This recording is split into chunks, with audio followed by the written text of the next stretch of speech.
한 절씩 번갈아 가면서 교독하겠습니다.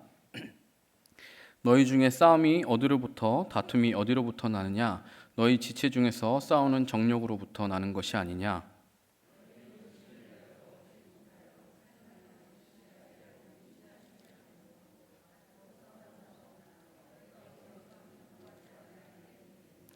구하여도 받지 못함은 정욕으로 쓰려고 잘못 구하기 때문이라.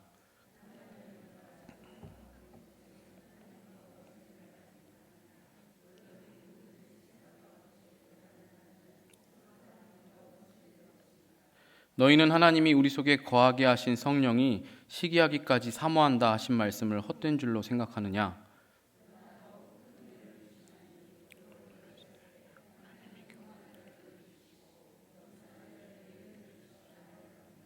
그런즉 너희는 하나님께 복종할지어다. 마귀를 대적하라. 그리하면 너희를 피하리라.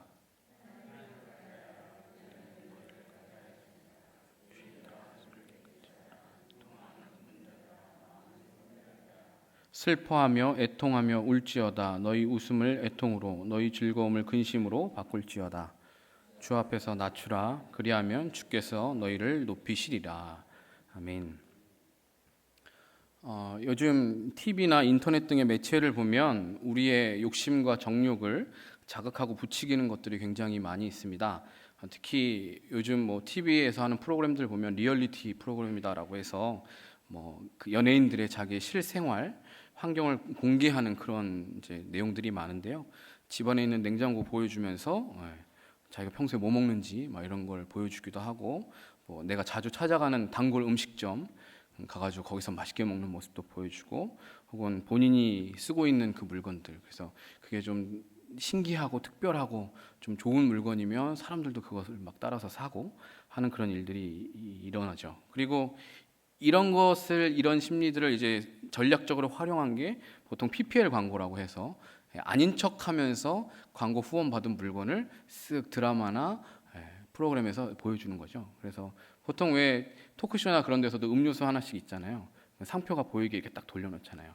그러니까 그렇게 마치 그냥 마시려고 갖다 놓은 것처럼 이렇게 하면서 광고를 하는 그런 일들이 있습니다. 그래서 유명인들이 사용하는 물건을 일부러 그렇게 드라마나 TV 프로그램에 노출시켜서 사람들의 소비 욕구를 자극하는 것이죠. 그래서 그걸 보면서 저 사람이 먹는 거 나도 먹고 싶다. 저 사람이 쓰는 거 나도 쓰고 싶다.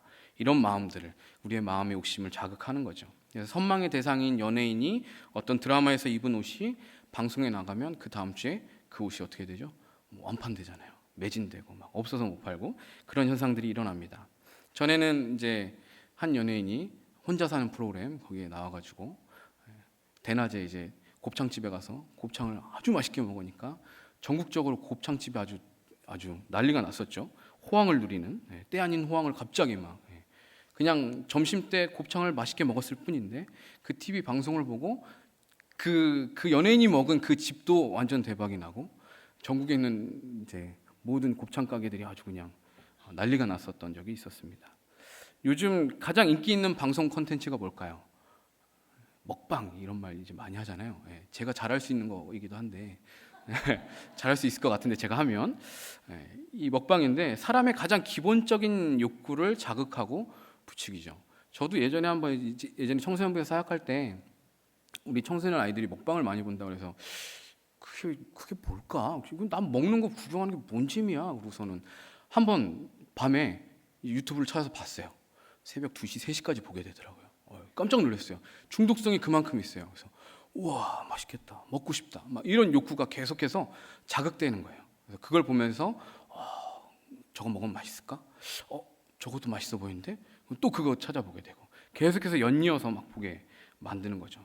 그렇게 해서 그런 방송을 하는 BJ들은, 굉장히 인기가 많은 BJ들은 특히나 후원금들을 많이 받거든요. 그럼 그 돈으로 이제 시청자들이 원하는 걸 대신 먹어주는 거예요. 이번 방송에서는 뭘 먹어주세요. 그러면 그거 사다가 먹고, 평소에 내가 못 먹는 한우고기 왕창 먹어주세요. 그럼 돈 후원금 받은 걸로 왕창 막 한우고기 막 무제한으로 막 먹고, 그런 것들도 보여주고, 또 어떤 이제 BJ들은 명품 브랜드의 옷이나 액세서리, 백 이런 거 잔뜩 사서 그냥 한 개 사는 게 아니에요. 막 손 떨면서 이거 어떻게 하지 이러고 사는 게 아니라 그걸 왕창 막 수백만 원씩 사와서 방송 앞에다가 갖다 놓고 이야기해요. 오늘은 여러분과 함께 같이 언박싱을 해보겠습니다. 여러분 같이 봐요. 막 이러면서 마치 시청자와 내가 같이 이걸 산 것처럼, 실상은 다 자기 건데 그렇게 방송하면서 막 이렇게 풀어놓고, 이거는 뭐가 좋고 이걸 한번 입어보니까 어떤 부분이 이쁘고 막 이렇게 방송을 하더라고요. 그거를 지칭하는 전문 용어가 있어요. 그게 뭔지 아세요? 하울이라는 거예요. 하울, 명품 하울. 그래서 명품을 잔뜩 한꺼번에 풀어놓고 막 이렇게 방송으로 보여주고 품평 같은 걸 하는 거죠. 뭐 먹방이든 명품 하울이든 사람들의 대리만족이라는 명분을 앞세워서 그런 방송들을 해요. 하지만 실상은 만족이 되지 않죠. 그거를 내가 실제로 갖는 것도 아니고 옆에서 보는 거이기 때문에 그걸로 절대 만족을 누릴 수가 없죠. 그리고 오히려 반대로 상대적 박탈감을 느끼는 이들도 많이 있습니다. 나는 저런 거를 누릴 수 없는데 저 사람은 저렇게 누리게 되네. 오히려 그런 걸로 인하여서 박탈감을 느끼는 사람들도 있죠. 꼭 그런 유명한 사람들뿐만 아니라 요즘 젊은 세대들이 많이 활용하는, 요즘 이제 남녀노소 다 구분 없이 많이 활용하지만 SNS 같은 걸 통해서 누군가가, 보통 그런 SNS에서는 자랑이 될 만한 것들을 보통 많이 노출을 시키죠. 그래서 누군가가 누리고 있는 많은 것을 사진이나 영상을 통해서 보면서 거기서 느끼는 어떤 박탈감들도 있기는 합니다. 그래서 저 사람은 저렇게 좋은 해외 여행 가고 저런 좋은 호텔에 가가지고 머물고 있네. 그런 거 보기도 하고, 값비싼 물건을 샀다고 자랑하는 걸 보기도 하고요. 예쁜 옷, 또 혹은 자신의 얼굴과 멋진 몸매를 막 뽐내면서 그런 외모를 자랑하는 것들을 이제 보면서 막 좋아요를 엄청 누리고, 좋아요, 구독, 알람 설정해서 이런 거 막 하면서 서로 그런 걸로 위안을 삼기도 하고요. 그것을 보면서 그것이 없는 사람들은 우울해지기도 하고, 볼 때는 재미있고 즐겁지만 사실 끄고 나서는 나는 그런 게 없는데, 불어하면서 또 마음 한편에서는 나도 언젠가는 저걸 가질 거야, 이런 생각을 하면서 우리의 욕망과 우리의 욕심들이 자꾸만 이제 자극되는 그런 것들을 보게 됩니다. 심지어는 요즘에 안드로이드 핸드폰이나 이런 거 스마트폰 쓰시는 분들, 아이폰이든 상관없이 보면 다 구글 그 계정으로 이제 연동이 되어 있어요. 그래서 내가 사용하는 그 SNS 계정이 보통 그런 구글 계정이랑 연동이 되어 있거든요. 그러면 내 소비 생활을 그 계정에서 분석을 해서 내가 평소에 관심 갖고 봤던 쇼핑 물품과 비슷한 광고가 내가 인터넷 창을 키면 노출이 되게 되어 있어요. 그런 거 혹시 경험해 보신 적 있으세요? 내가 이거 일부러 찾아서 보려고 그러는 게 아닌데 평소 내가 관심이 많은 쇼핑몰에서 내가 많이 클릭해봤던 그 같은 부류의 물건들이 자꾸만 광고에 노출이 되는 거예요. 그러니까 그걸로 자꾸만 내 관심과 호기심을 파악해서 그걸로 내 소비 심리를 자극하는 거죠. 스마트폰 하나만으로도 사실 우리는 굉장히 많은 우리의 그 육신의 그 욕망들, 정욕들의 자극을 받고 그 유혹 속에 둘러싸이게 됩니다. 이렇듯이 우리가 고개를 돌리면 우리 주변의 수많은 것들이 우리로 하여금 정욕대로 살도록 부추기거나 우리의 욕망을 자극하고 유혹을 합니다. 내 인생의 주체를 나로 여기도록 하면서, 이렇게 하면 당신이 행복할 수 있다, 이걸 가지면 당신은 행복할 수 있다, 여기로 여행 가면 당신은 즐거울 수 있다, 이렇게 우리를 자극하면서 우리가 행복할 수 있다라고 말합니다. 그리고 그 말을 들을 때마다 우리의 마음은 갈대처럼 흔들리고 정말인 것 같아, 저거는 꼭 사야 돼, 어머 이건 꼭 사야 돼, 저건 꼭 가져야 돼, 이 핑계 저 핑계를 대면서 살 이유들을 막 찾기도 하죠. 그리고 우리의 시선이 하나님이 아니라 내 욕심, 내 욕망을 향하게 됩니다. 정욕을 따라 살아가라고 우리를 시험하는 이런 환경에서 우리는 어떻게 살아가야 할까요? 야고보서의 전체적인 개관, 지난주 수요일 날 담임 목사님께서 너무나도 잘 설교해 주셨는데요. 지난주 수요일 설교를 못 드시는 분들은 유튜브나 홈페이지 통해서 한번 들어보셨으면 좋겠어요. 그래서 야고보서 전체에 대한 이해함을 좀 설명을 들으시고 이해하셨으면 좋겠고요. 저는 오늘자 이제 큐티인 본문 말씀인 야고보서 4장 1절에서 10절 말씀을 나누고자 합니다. 예수님의 친동생인 야고보가 이 야고보서를 기록했죠. 로마 제국 내에서 여기저기 흩어져 있는 디아스포라 유대인 그리스도인들에게 서신을 보낸 것이 이 야고보서의 내용입니다. 예수님이 부활 승천하신 지 불과 20년이 채 되지 않은 그 시기에 이 성경이 기록되었어요.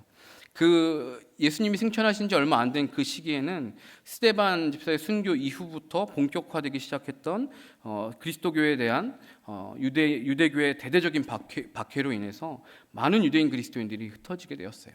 처음에는 성령이 오시기까지 예루살렘에 머물면서 기도했지만 이제는 이제 스데반이 순교한 이후부터는 이제 죽임을 당하기 때문에 다 흩어지게 됩니다. 그런데 흩어진 성도들의 삶이 한마디로 이 야고보서가 기록될 그 당시에 한마디로 시련 그 자체였어요. 굉장히 괴롭고 생명의 위협을 당하고, 다른 것도 아니고 예수를 믿는다라는 그 이유 하나만으로 죽음을 당하고 핍박을 당하고 고통을 당하기 때문에 시련 그 자체였죠. 근데 오히려 그들이 흩어지게 됨으로 해서 복음이 온 세계로 전파되기 시작합니다. 그리고 하나님의 나라가 확장되는데 그들이 쓰임 받게 됩니다.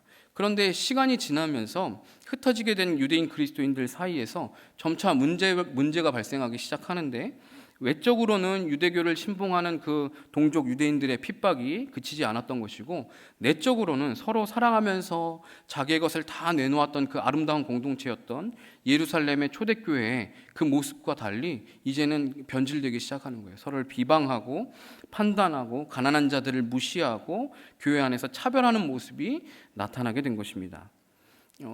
그들이 계속된 이런 시련에 지쳐서인지 세상과 타협하면서 교회가 급속히 세속화되어가는 조짐들이 여기저기서 나타났습니다. 그런 조짐은 성도들이 다툼과 분쟁을 일삼고 세상의 악한 지혜를 따라가서 살며 자기의 뜻과 계획대로 세속의 부를 축적하는 데 관심을 집중하는 모습으로 나타난 것입니다. 바로 오늘 본문의 야고보가 지적하는 내용이 바로 그것인 것이죠.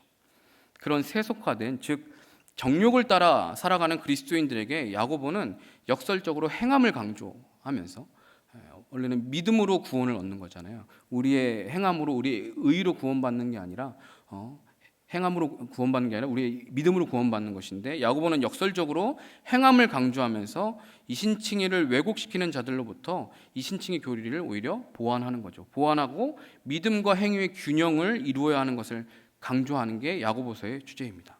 그래서 행함이 없는 믿음은 죽은 믿음이다. 믿음은 행함을 수반하게 되어 있다. 그렇기 때문에 행함이 없는 믿음은 가짜다. 그것은 죽은 거다라고 이야기합니다. 믿음과 행위가 별개의 것이 아니라 서로 따로따로 움직이는 게 아니라 같이 움직이는, 마치 나무와 열매의 관계처럼 밀접히 연관된 하나의 관계라고 말을 합니다. 살아있는 나무는 열매를 맺을 수밖에 없는 것처럼 진짜 믿음은 행위라는 열매로 그 믿음이 드러나고 증명될 수밖에 없다라고 이야기합니다. 야고보는 이것을 아주 구체적이고 실제적인 내용을 들어서 설명하고 있습니다. 그중 오늘 본문이 다루며 경계하는 것은 바로 세속주의, 정욕을 따라 살아가는 것을 주의하라고 말씀합니다. 정욕을 따라 사는 것은 무엇일까요? 정욕을 따라 살아가는 것은 바로 자기 죄의 본성에 순응하는 것, 내 죄의 욕구에 따라가는 것, 순종하는 것, 순응하는 것, 죄의 욕구를 채우면서 살아가는 것이 바로 정욕을 따라 살아가는 것입니다. 죄의 본질은 자기중심성이라고 설교 때 누누이 반복돼서 강조되었습니다. 죄의 본질은요, 나쁜 일을 행하는 게 아니에요. 자기 중심성을 갖는 것, 하나님이 아니라 자기 중심으로 살아가는 것, 하나님 없이도 나 스스로 살 수 있다고 생각하는 것 자체가 벌써 죄인 것이죠. 내 인생을 내가 살고 싶은 대로 내 욕구대로 채워가며 살아가는 것, 하나님이 아닌 내가 내 인생의 주인이 되는 것이 바로 정욕을 따라 살아가는 것입니다. 그러나 구원받은 성도는 어떻게 살아갑니까? 죄의 본성을 거스르고, 죄의 본성은 그렇지만, 내 본성은 그렇지만 그것을 단호하게 거절하고 거부하고 거스르면서 치열하게 싸워가는 것이죠. 내 육체의 소욕과 계속해서 치열하게 선한 싸움을 싸우고 죄의 욕구가 아닌 성령의 소욕을 따라 살아갑니다. 성령이 우리에게 말씀하시는 것에 귀 기울여서 그것에 순종하면서 살아갑니다.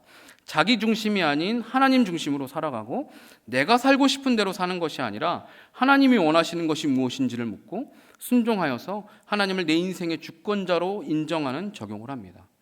내 마음대로, 내가 원하는 대로 결정하면 그 결정의 주권은 내게 있는 거죠. 근데 나는 그렇게 하고 싶지 않아도 하나님이 이렇게 하라고 말씀하실 때 그렇게 순종하면 그건 하나님의 주권을 인정하는 행동인 것이죠. 근데 그리스도인들의 삶은 내 주권대, 내 주권을 주장하는 게 아니라 하나님이 주장하신 대로 살아가도록, 그래서 하나님 앞에 항상 묻고 하나님의 뜻을 분별하고 그것을 찾아서 시간이 걸리더라도 혹은 때로는 손해가 있더라도 그것을 선택해 가는 것입니다. 야고보서 3장 후반부에서부터 오늘 본문의 내용이 쭉 이어지는데요. 세상의 악한 지혜와 3장 후반부에 보면 세상의 악한 지혜와 하늘로부터 내려온 선한 지혜를 대조합니다. 그러면서 성도는 어떤 종류의 지혜를 따라 살아가야 할지를 스스로 돌아보게 하는 이야기를 합니다. 위로부터 난 지혜가 결국 의의 열매를 거두는 특징들이 있다라고 말하면서 그 특징이 무엇이냐? 성결하고 화평하고 관용하고 양순하고 긍휼과 선한 열매가 가득하고 편견과 거짓이 없다라는 그 특징을 이야기해 줍니다. 하늘로부터 난 지혜를 따라 사는 사람들은 그 삶의 의의 열매로 성결하게 살아가고 화평하고 관용하고 양순하고 이런 특징들이 나타난다고 말하는 것이죠. 그런데 그리고 위로부터 난 지혜가 아니라 세상의 지혜, 세상으로부터 난 지혜, 가짜 지혜, 그것들은 땅 위의 것이고 정욕의 것이고 귀신의 것이라고 3장 15절에서 이야기합니다. 그렇게 말하면서 세상의 악한 지혜는 항상 거기에 시기와 다툼이 있고 그 결과 혼란과 모든 악한 일들이 일어나게 된다라고 16절에서 말합니다. 그러면서 야고보는 4장에 와서 그 시기와 다툼이 바로 정욕으로부터 나는 것이다 라고 이야기합니다. 한번 잘 생각해 보세요. 세상의 온갖 혼란스러운 소식과 악한 일들을 들여다보면, 악한 사건 사고를 들여다보게 되면, 거기를 깊숙이 들여다보면 결국 인간의 정욕, 자기 마음대로 살고 싶은, 자기가 원하는 대로 자기의 쾌락과 자기의 욕심을 따라 살고 싶은 그 정욕이 그 안에 기인하고 있는 것을 모두 공통적으로 발견하게 됩니다. 나만 더 많이 가지려고 하기 때문에 누군가의 것을 빼앗고 속이고, 어떻게든 속여서라도 남의 것을 빼앗으려고 하고, 어떻게든 내가 남보다 높아지고 인정받기 위해서 물불 가리지 않고 불의를 행하는 그 모든 것들이 결국 인간의 정욕에서부터 시작되는 것입니다. 누가 그걸 심어주는 게 아니에요. 누가 그걸 주는 게 아니에요. 인간의 죄성 그 안에서부터 그것이 이미 나오는 것입니다. 심지어 남의 물건을 갖고 싶어서 살인까지 하는 게 인간의 죄인된 모습이죠. 예전에 굉장히 오래전에 어떤 뉴스에서 들었던 건데 구체적으로 어떤 거인지 모르겠는데 정말 별거 아닌데 그 물건 하나 갖고 싶어서 그 사람을 죽이고 그 물건을 빼앗았던 그런 사건들도 있었어요. 그게 뭐라고?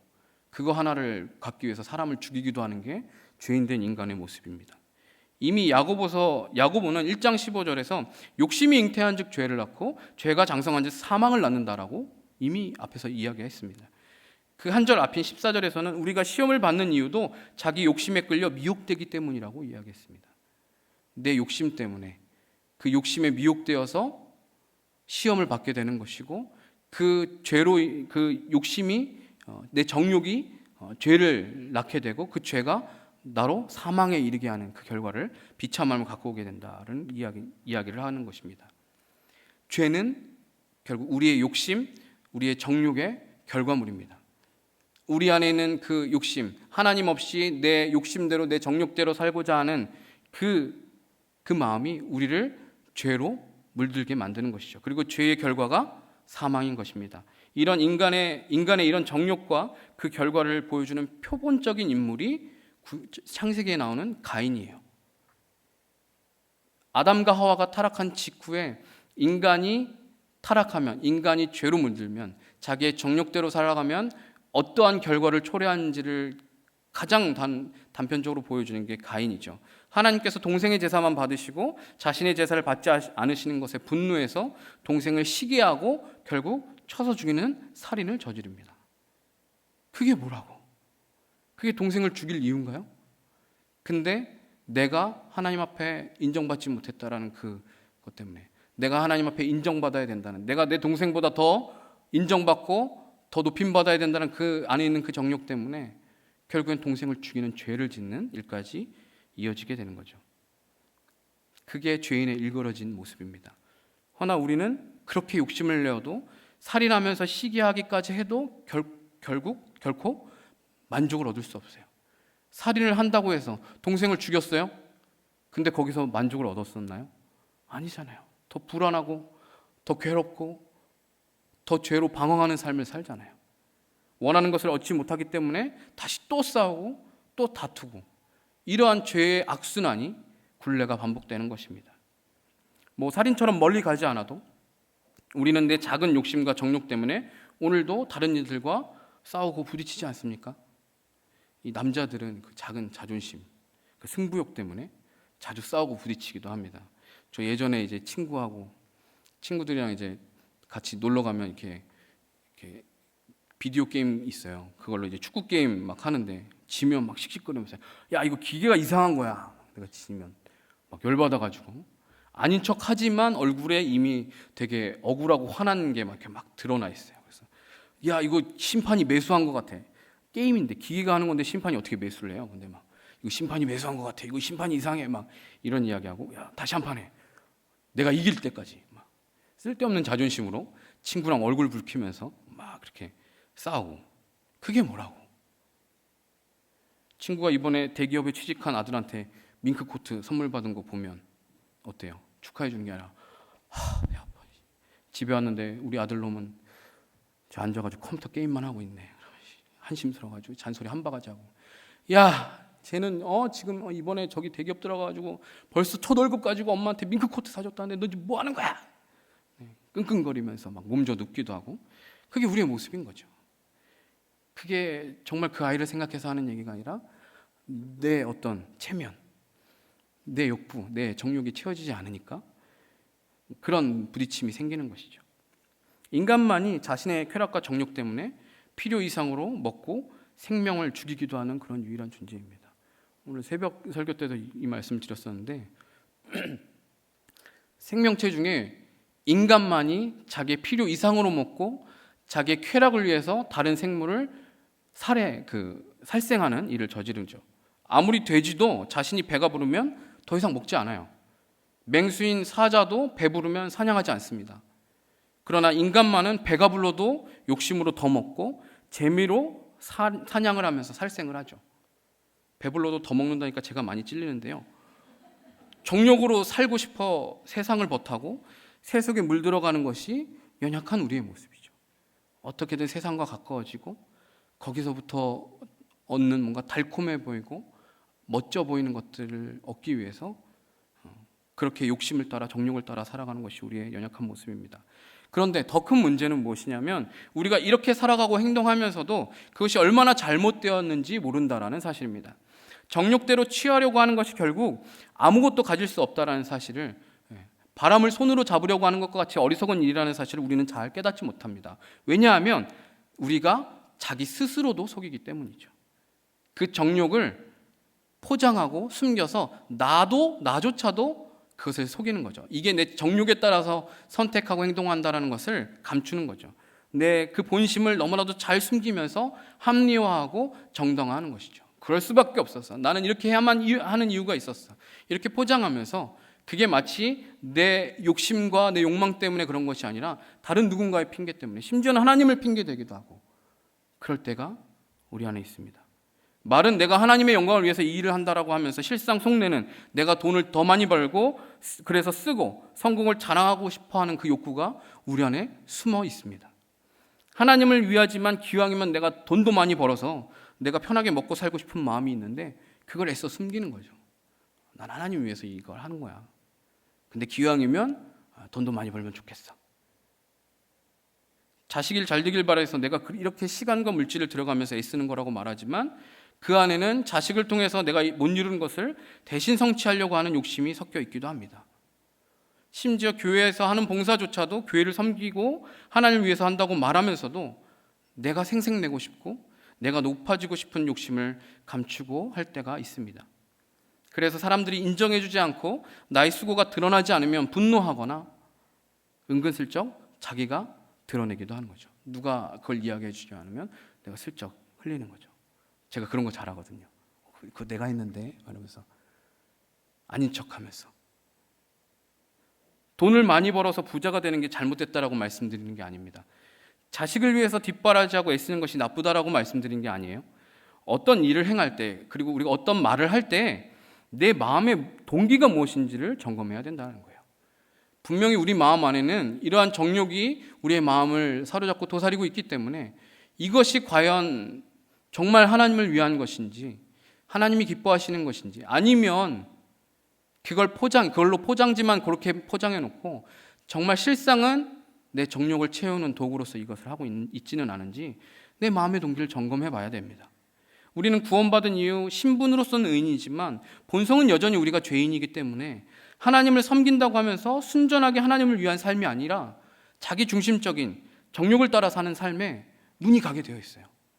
내가 그렇게 하고 싶지 않아도, 내가 안 그러려고 해도 내 마음의 동기가 자연스럽게 불순해질 수 있기 때문에 오늘도 우리는 내 내면의 동기를 또 살피고 또 살피고 점검해야 되는 거예요. 계속해서 물어봐야 되는 거죠. 정말 내가 이 일을 하는 것이 하나님을 위해서 하는 것인가? 아니면 조금이라도 여기 내 욕심과 내 욕망이 들어가 있는 것인가? 그거를 점검하고 물어보고 기도하고 확인해야 하는 것이죠. 제가 사역을 하면서 가장 많이 씨름하는 것 중에 하나가 바로 이런 내면의 동기에 대한 부분입니다. 효율성이나 성과를 이유로 내세우지만 이렇게 해야 더 효율적이고 더 성과가 있고, 그렇지만 내면으로는 조금 더 내가 편한 방식으로, 내가 더 좋은 방식으로 편하게 사역하고 싶은 정욕이 제 안에 있는 것입니다. 그러나 교회 사역, 영혼을 돌보는 사역처럼 비효율적이고 효율이 떨어지는 일이 없어요.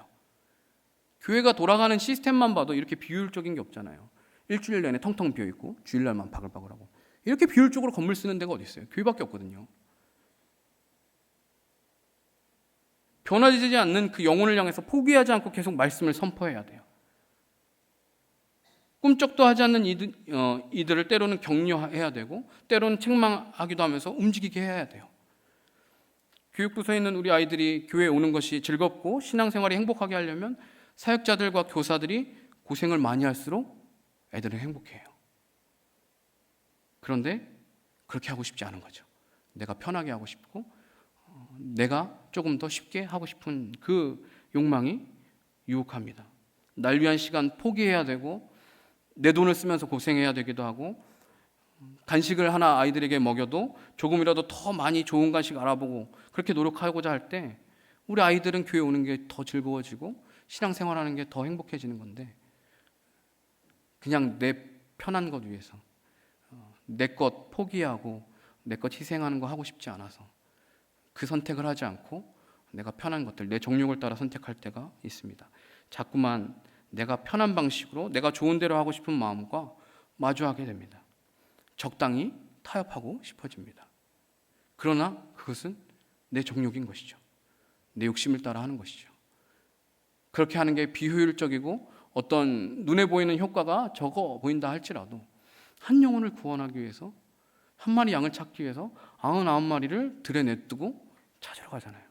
그게 하나님의 방식이고 하나님이 일하시는 모습인데, 내가 편한 것, 내가 쉬운 것, 이런 것들을 찾아서 자꾸만 그것에 마음을 빼앗기는 것이 우리의 모습입니다. 우리는 하나님의 백성, 예수 그리스도의 피값으로 구원받은 자들입니다. 우리의 삶은 하나님의 것입니다. 내 삶의 주권이 하나님께 있습니다. 그런데 그렇게 말하면서 우리 삶의 모든 초점이 주권자인 하나님께 맞춰져 있는 것이 아니라 내 정욕, 내 욕심에 맞춰져 있다면 그것은 잘못되어도 단단히 잘못되어 있는 것입니다. 은혜를 알면 내 주제를 아는 거예요. 이 은혜가 얼마나 큰지를 알면 내 주제를 알게 됩니다. 내가 구원받을 자격이 없는 죄인임에도 불구하고 그리스도의 보혈로 구원받은 은혜를 알면 내 욕심을 하나님 앞에 내세울 수 없는 거예요. 나는 당장 죽어도 할 말 없는 그런 존재인데, 내 주제가 그건데, 그런 나를 구원하신 하나님 앞에 어떻게 감히 내가 하나님 적어도 나한테 이런 건 해주셔야죠, 어떻게 이런 말을 할 수 있습니까? 철든 자식은 부모 앞에서 내가 한 수고와 고생 함부로 내세우지 않죠. 부모님이 날 위해서 하신 수고와 고생에 비하면 그게 아무것도 아닌 걸 알기 때문에 부모님 앞에서 그런 소리 하지 않아요. 혹시 여러분의 자녀가 그런 얘기를 하고 있으면 아직 철이 덜 들었다라고 생각하시면 되고요. 철이 든 자식은 절대 부모님 앞에서 내가 이만큼 고생했고 내가 이만큼 희생했고 그런 말들 하지 않아요.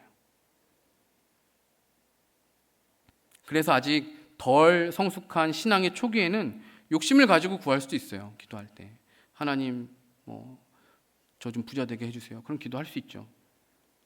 하나님 앞에 매달리면서 부자 되게 해주세요. 좋은 대학교, 좋은 직장 갈 수 있게 해주세요. 성공하게 해주세요. 잘 되게 해주세요.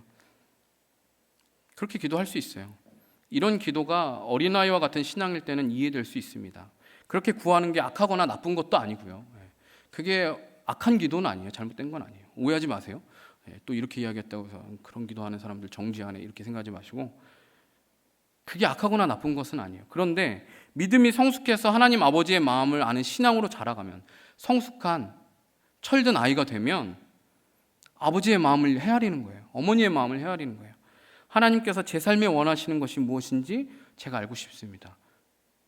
하나님이 원하시는 것을 저도 원하게 되길 원합니다. 내가 원하는 걸 하나님 앞에 들어달라고 주장하는 게 아니라, 떼쓰는 게 아니라, 하나님 제 삶에서 원하시는 것이 무엇인지 알고 저도 그것이 원하는 것이 되기를 원합니다. 하나님 기뻐하시는 일이라면 제가 악얼굴짝 빈들에도 가기를 원합니다. 그런 고백을 할 수 있는 것이죠. 기도가 그렇게 바뀌는 거예요. 내 정욕이 아닌 아버지의 원함에 초점이 맞춰지게 되어 있어요.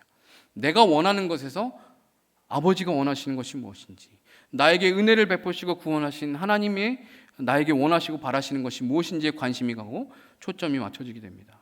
야고보는 우리가 원하는 것을 얻지 못하는 것은 구하지 않기 때문이고 구하여도 받지 못하는 것은 정욕으로 쓰려고 잘못 구하기 때문이라고 말합니다. 지난주 수요일 목사님 설교에도 말씀하셨지만 구하지 않는 것, 기도하지 않는 것은 믿음이 없는 걸 의미하는 거예요. 믿지 않으면서 기도하는 사람은 없어요. 이게 될까 안 될까 기도나 해보자 이러는 사람은 없어요. 믿지 않으면 기도를 안 하게 되어 있는 거죠. 그런데 기도하는데도 응답을 받지 못하는 것은 기도의 포커스가 오직 자기의 정욕에 맞춰져 있기 때문에, 그렇게 잘못 구하기 때문입니다. 그렇다면 이 말은 뒤집어서 이야기하면 애초에 기도를 할 때 하나님이 원하시는 것을 구하는 기도를 하라는 거예요. 내가 원하는 것을 하나님 앞에 달라고 막 떼쓰는 게 기도가 아니라 하나님이 원하시는 게 무엇인지를 물어보고 그거를 하나님 앞에 구하는 게 기도인 거예요. 그래서 너희는 먼저 그의 나라와 그의 의를 구하라고 말씀하시잖아요. 하나님이 원하시는 게 그거니까요. 하나님의 나라와 하나님의 의가 이 땅 가운데 이루어지기를 하나님 원하세요. 그걸 아니까 우리는 그걸 먼저 구하는 거예요. 단지 내 정욕을 위해서 구하는 것을 하나님이 들어주신다면 그것은 축복이 아니죠. 그것은 저주인 것입니다. 오히려 하나님과 멀어지게 만드는 것이기 때문에 하나님은 그것을 응답하시지 않습니다. 또한 하나님은 내 성취의 도구가 될 수 있는 분이 아니에요. 우리는 자꾸만 착각하는데 마치 우리가 하나님을 눈속임해서 하나님을 어떻게 설득해서 내 필요한 것들을 채워줄 수 있는 그런 분으로, 내 성취의 도구로서 사용할 수 있는 분이라고 우린 착각할 때가 많습니다. 나의 그 어줍지 않은 잔머리로, 가식으로 속일 수 있는 분이 아니에요. 하나님 전능하신 분, 하나님 우리의 중심을 꿰뚫어 보시는 분. 우리가 아무리 아닌 척해도 이거 다 하나님 영광 위한 거예요 해도 하나님 우리 안에 있는 그 정욕들을 하나님 다 보고 계시고 알고 계십니다. 그것을 아닌 척 숨기고 내 필요한 것 응답해 달라고 기도한다고 해서 거기에 하나님이 도구로서 속을 뿐도 아니고 속일 수 있지도 않은 분이에요. 불가능한 일이에요, 그거는. 그런데 우리는 마치 하나님을 그렇게 속일 수 있는 것처럼, 그러면서 왜 안 들어주냐고, 왜 하나님 내가 기도하는 거 내가 이렇게 오랫동안 붙들고 기도했는데 왜 안 들어주냐고, 그렇게 하나님을 원망하죠. 제가 예전에 군대에서 제대한 지 얼마 안 됐을 때 제가 자란 모교에서 제대하고서 이제 청년부에 갔는데 괜찮은 자매가 한 명 있더라고요. 원래 우리 교회에 있었던 자매가 아닌데 어디 지방에 있다가 이제 직장 때문에 이제 서울로 올라와서 교회 정착하느라고 교회 왔는데 새벽 기도도 나오고 기도 열심히 하고 신앙심이 굉장히 좋은 친구였어요. 그래서 호감이 가더라고요. 호감이 가는데 어느 날 이제 단기 선교 이제 교회에서 나갔는데 우연히 그 친구랑 뒷자리에서 같이 앉아서 이야기를 하다가 그 친구가 저한테 호감을 이렇게 살짝 이렇게 보이더라고요. 표시를 하더라고요. 그래서 나는 너를 좀 제 배우자 감을 놓고 기도해보고 있다, 막 이런 이야기를 해서 그러니까 마음이 쓱 생기면서 저도 나도 호감이 있었는데, 그러면서 잘 됐다, 뭐 이런 생각이 드는 거죠. 근데 이제 믿음 좋은 척 하느라고 나도 기도해볼게 이렇게 이야기했죠. 그래서 그날로 기도를 하긴 했어요. 하나님 앞에 하나님 이 친구랑 교제를 해도 괜찮을까요? 기도를 했어요. 하나님 응답을 하셨을까요? 제가 한 기도는요, 답정너라고 아세요? 답정너. 답은 정해져 있고 너는 대답하기만 해. 하나님 앞에 그렇게 말한 거예요. 답은 정해져 있어요. 나는 이 친구랑 사귀고 싶은 거예요. 하나님은 오케이 하는 그 대답만 하시면 되는 거예요. 하나님한테 빨리 대답해 달라고 기도하는 거죠. 그러니까 하나님이 응답을 하실 리가 없죠. 아무리 기도를 해도 하나님이 응답을 안 주세요. 아무런 사인도 안 주세요. 그게 지지부진하게 끌다가 결국 쫑났습니다. 네. 지금 생각하면 참 감사하죠. 네.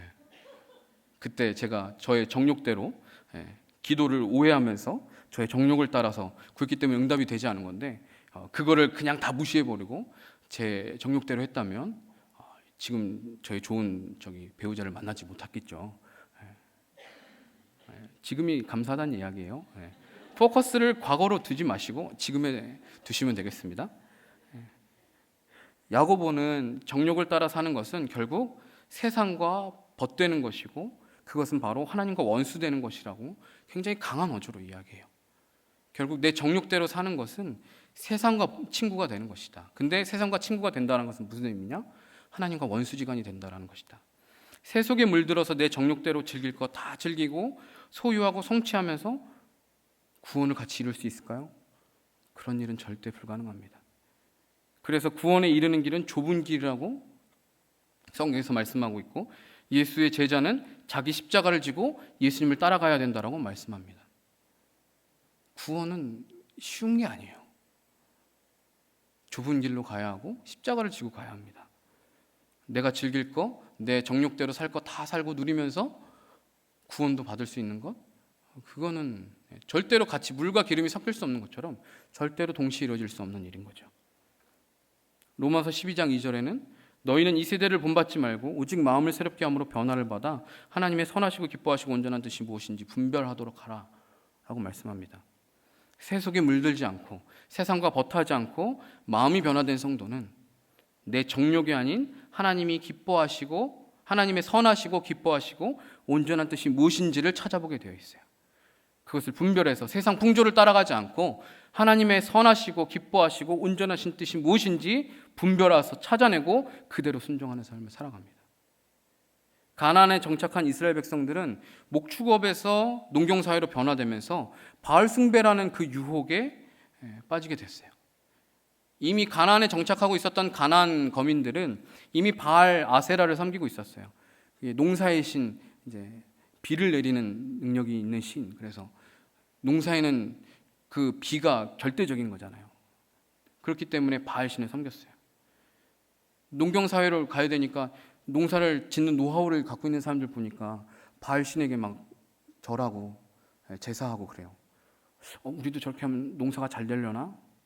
광야에서 하나님 중심의 삶을 그렇게 훈련해 놓고도 하나님과 언약을 맺어서 내가 너희의 하나님이 되고 너희는 내 백성이 되고 내가 너희를 끝까지 책임지겠다.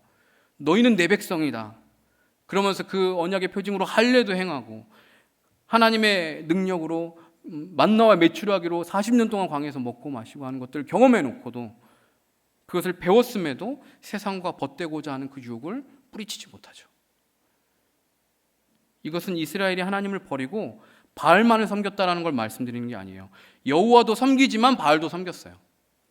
여호와 하나님도 섬기고 바알도 섬긴 거예요.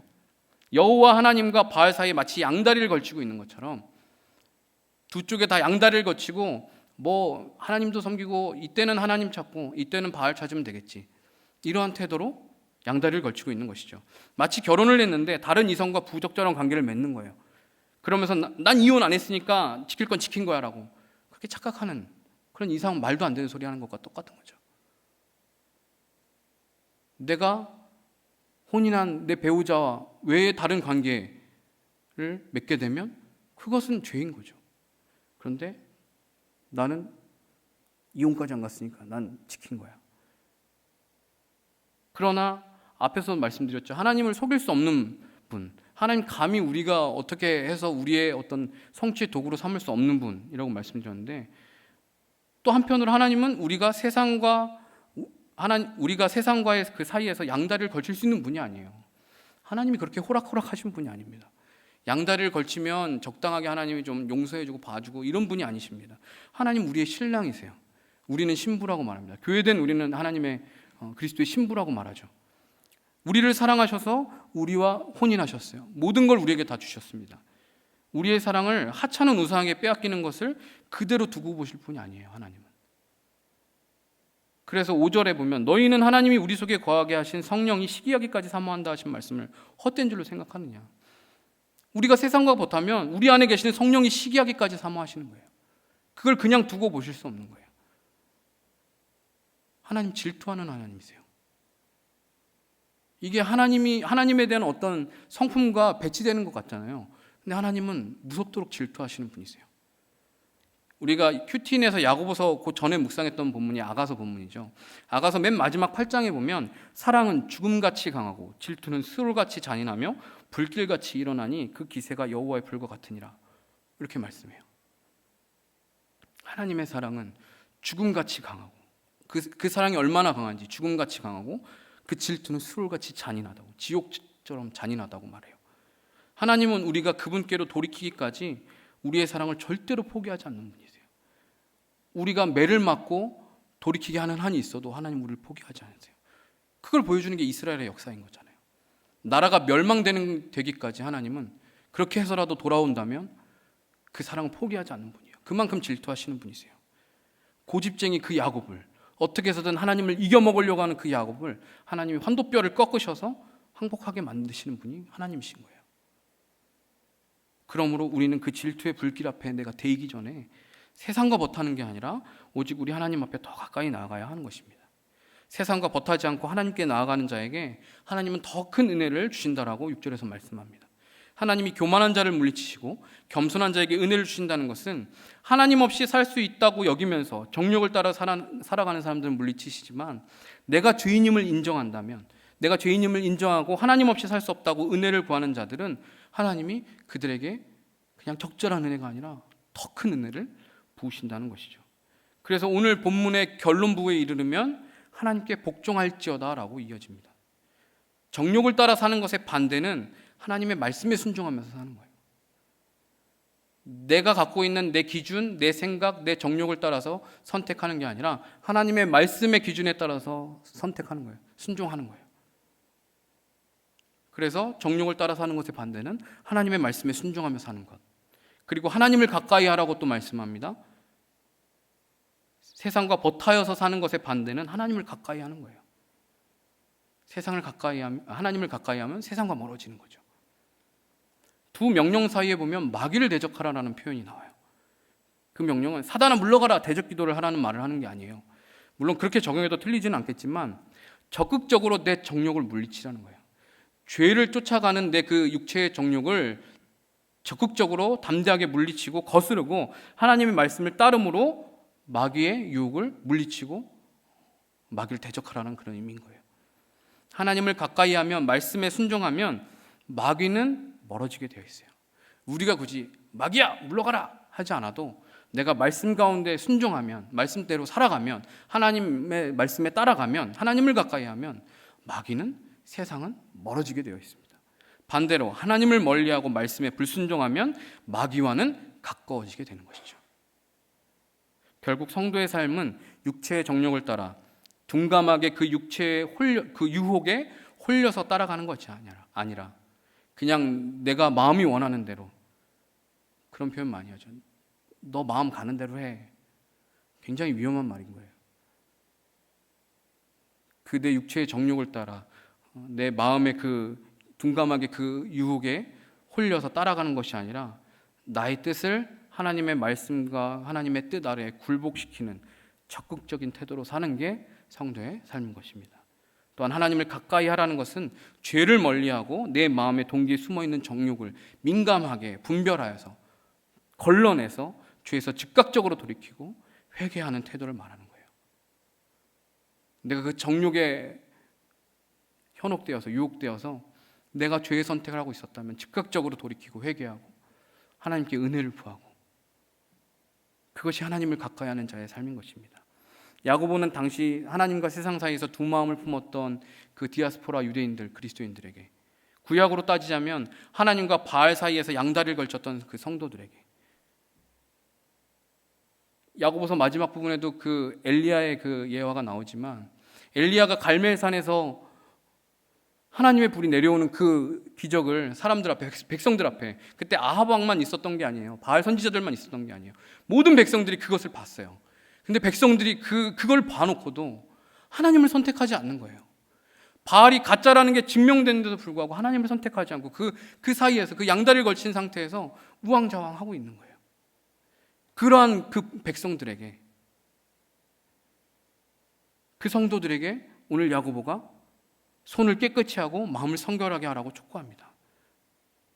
손을 깨끗이 하고 마음을 성결하게 하라는 것은 마음을 하나로 정하라는 거예요. 하나님을 택해라. 오직 여호와만 택해라. 여호수아가 마지막에 고별 설교할 때 그러죠. 너희는 오늘 누구를 선택하겠느냐? 나와 내 집은 오직 여호와만 섬기겠노라 라고 이야기하잖아요. 선택해라. 하나님만 선택하라라고 이야기하는 거예요. 세상과 벗하려고 하는 그 불순한 마음, 적당하게 두 마음을 가지고 하나님과 세상 사이에 양다리를 걸치려고 하는 그 마음을 버리고 오직 여호와 하나님, 그 한 분으로, 그 한 곳으로 우리의 마음을 정하라고 하는 것입니다. 그러려면 자꾸만 세상의 눈길이 가고 마음이 흔들리는 나의 죄인된 모습을 애통해하고 슬퍼할 수 있어야 되는 거예요. 그래서 9절에서 슬퍼하라고, 애통하라고, 울라고 말하는 거예요. 그렇게 살아가야 되는데 그렇게 살아지지가 않는 거죠. 여전히 나는 오늘도 육체의 정욕에 따라서 내 마음이 흔들리고 내 눈길을 빼앗기고 나는 성령의 소욕을 따라 살고 싶은데 바울이 비명이 나오는 거죠. 오라 나는 공고한 자로다. 누가 이 사망의 몸에서 나를 건져내랴. 비명이 나올 수밖에 없는 거예요. 눈물이 나올 수밖에 없고 애통할 수밖에 없고 울 수밖에 없는 것이죠. 그 나의 죄인된 모습을 애통해하고 슬퍼해야 하는 것입니다. 하나님의 빛 가운데 내 죄가 드러나는 것이 괴롭고 수치스럽지만 결국 하나님을 가까이 한다는 것은 빛이신 하나님께로 나아가는 건데 그러면 어떻게 돼요? 마귀도 도망가지만 내 죄도 드러나는 거예요. 그럼 얼마나 수치스러워요. 그것이 얼마나 괴롭겠습니까? 근데 눈물 흘리며 그 빛 가운데 나의 죄를 자백하고 은혜를 구할 때 하나님, 나는 이렇게 부끄러운 죄인이지만 하나님의 은혜로 나를 덮어주세요. 그리스도의 보혈로 나를 덮어주세요. 모든 허물을 다 덮으시고 용서하신 그 사랑으로 하나님 나를 일으켜 세워주세요. 나를 용서해 주세요. 그렇게 우리 자신을 낮추고 하나님 앞에 나아갈 때 하나님은 더 큰 은혜로 우리를 위로하시고 회복시키실 것입니다. 나의 죄를 자백하면서 회개할 때 스스로 낮춘 우리를 하나님께서 높이시겠다라고 10절에서 말씀하잖아요. 누가복음 18장에 보면 자기를 의롭다고 여기면서 다른 사람들을 멸시하는 자들에게 예수님이 비유로 말씀하시는 장면이 나와요. 그 비유에 등장하는 인물이 두 명인데 그리고 그 두 사람이 모두 성전에 기도하러 올라가요. 한 사람은 바리새인이고 한 사람은 세리입니다. 세리는 여러분도 잘 아시겠지만 그 당시 사회에서 유대인들 사이에서 굉장히 개보다도 못한 존재로 무시당하던 사람이에요. 그런 부류예요. 왜냐하면 자기 동족들을 배반하고 로마에게 내는 그 세금 그거를 걷어들여 가지고 로마에다 갖다 바치는 사람들이거든요.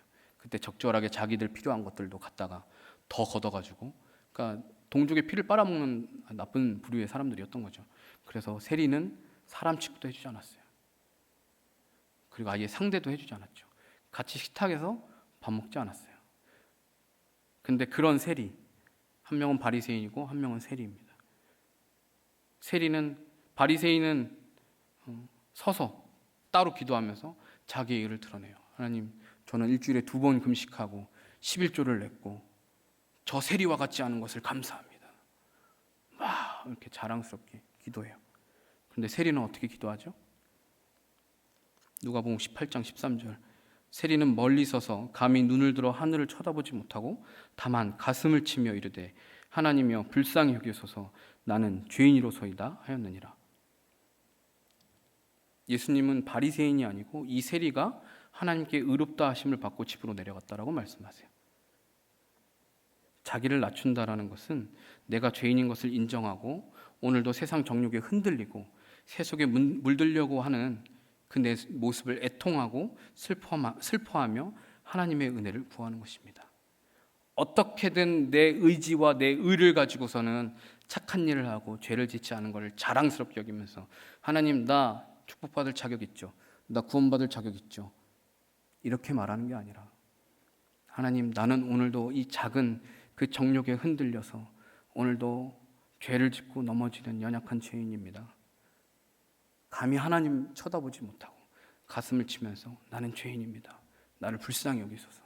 내게 은혜를 주십시오. 그렇게 기도할 수 있어야 하는 것입니다. 겸손한 자들에게 은혜를 주시는 하나님께서 그런 자들에게 더 큰 은혜를 주실 뿐만 아니라 그를 높여주시기까지 한다고 약속하십니다. 오늘 말씀을 정리하면서 기억하시면서 스스로에게 질문해 보시기 바랍니다. 나는 하나님을 가까이 하고 있는가? 아니면 정욕을 따라 세상을 가까이 하면서 세상과 버타고 있는가? 내 마음의 동기는 내 정욕을 따라서 움직이지는 않는가? 아니면 하나님의 말씀이라는 원칙에 따라서 움직이고 있는가?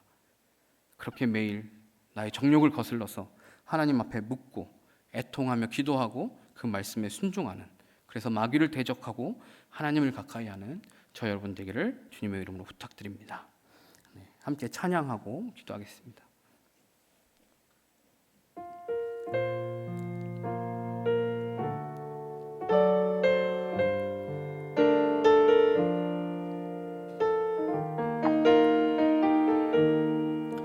아버지 당신의 마음이, 아버지 당신의 마음이 있는 곳에 나의 마음이 있기를 원해요. 아버지 당신의 눈물이 고인 곳에 나의 눈물이 고이길 원해요. 아버지 당신이 바라보는 영혼에게 나의 두 눈이 향하길 원해요. 아버지 당신이 울고 있는 어두운 땅에 나의 두 발이 향하길 원해요. 나의 마음이 아버지의 마음 알아. 내 모든 뜻 아버지의 뜻이 될 수 있기를 나의 온 몸이 아버지의 마음 알아. 내 모든 삶 당신의 삶 되기를. 나의 마음이 아버지의 마음 알아. 나의 마음이 아버지의 마음 알아. 내 모든 뜻 아버지의 뜻이 될 수 있기를. 나의 온 몸이 아버지의 마음 알아. 내 모든 삶 당신의 삶 되기를. 이 시간 함께 기도하겠습니다. 하나님을 더 가까이 하기 원합니다. 하나님의 말씀에 복종하기 원합니다.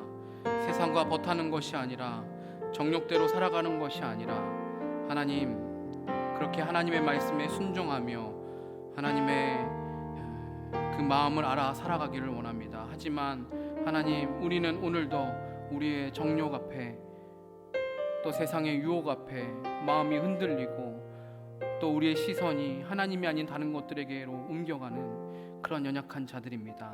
하나님, 우리는 죄인입니다.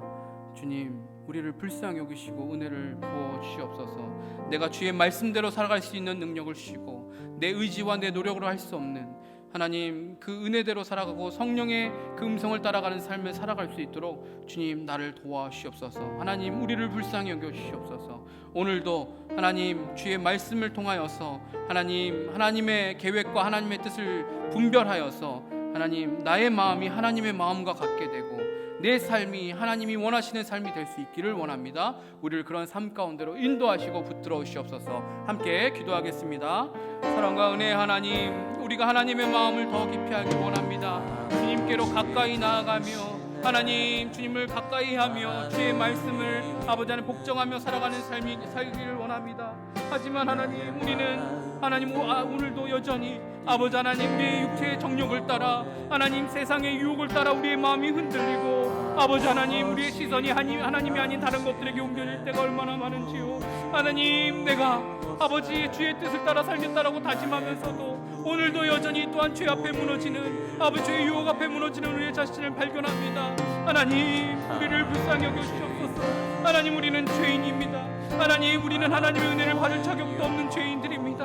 하지만 하나님, 그런 우리에게 하나님의 놀라운 은혜를 부으셔서 아들을 주시고 구원하신 그 은혜를 의지하여 예수 그리스도의 보혈을 의지하여 구합니다. 하나님, 우리를 불쌍히 여겨주셔서 하나님의 말씀을 따라 살아갈 수 있도록, 하나님, 내가 죄인인 것을 인정하고 육체의 사욕을, 우리의 정욕을 거스르고 살아갈 수 있는 능력을 허락하여 주시옵소서. 주의 은혜를 날마다 기억하게 하시고, 아버지, 내 내면의 동기를 날마다 점검하고 분별하여서 하나님의 뜻이 무엇인지 우리의 관심의 초점에 맞춰지게 하시고, 아버지의 마음이 어떤 것인지 우리의 관심이 맞춰지게 하셔서 하나님, 오늘도 하나님이 원하시는 것을 나도 원하고, 하나님이 기뻐하시는 것을 나도 기뻐하고, 하나님이 애통해 하시는 것을 나도 애통해 할 수 있기를 원합니다. 하나님의 마음이 우리의 마음이 될 수 있게 하시고, 하나님의 삶이, 하나님이 원하시는 그 삶이 나의 삶이 될 수 있도록 인도하여 주옵소서. 날마다 그렇게 아버지 육체의 소욕을 거슬러 살아갈 수 있도록 이 은혜를 더하여 주옵소서.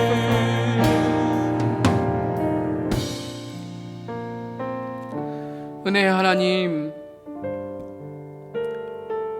하나님께서 우리에게 베푸신 그 크신 은혜와 사랑에도 불구하고 오늘도 우리는 여전히 우리의 육체의 정욕 앞에 여지없이 무너지고 흔들리고 우리의 눈을 자꾸 돌려 하나님이 아닌 다른 것들에게 빼앗길 때가 너무나도 많습니다. 우리가 그러고 싶지 않지만, 하나님, 우리가 그렇게 살고 싶지 않지만 연약한 죄인된 우리의 육신은 자꾸만 우리의 육체의 정욕 앞에 무너지고 아버지 그 유혹 앞에 흔들릴 때가 많은데, 하나님, 우리를 불쌍히 여겨 주시옵소서. 하나님, 우리는 죄인입니다. 우리를 불쌍히 여겨 주시옵소서.